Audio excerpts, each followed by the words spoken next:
Right now I want to show you how to connect the RAM-B-202-TO1 connector cradle to an existing TomTom cradle.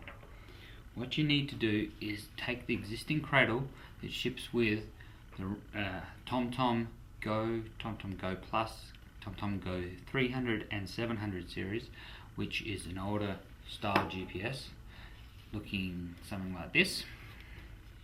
The connectors, round connector plate on the bottom. So take this cradle that ships with that unit, and what you have to do is remove the piece from the front of this cradle here by simply removing this bolt through the front. So now you just take out this piece like so, and now we have to connect to this back end.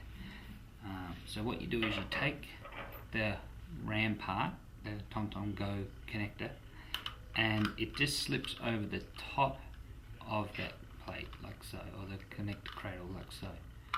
So that goes over there, and then you take the hardware that's included, push it through the hole, and then that goes through the TomTom piece as well. Then put the washer and then the nut.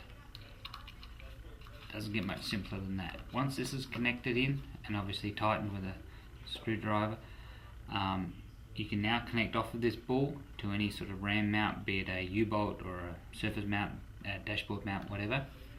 And you can still connect your TomTom into the existing cradle plate like so, and you still have access to the power cable that comes out the back of the TomTom cradle. So that's it, nice and easy, and then it still rotates in the TomTom cradle as originally does with the existing cradle.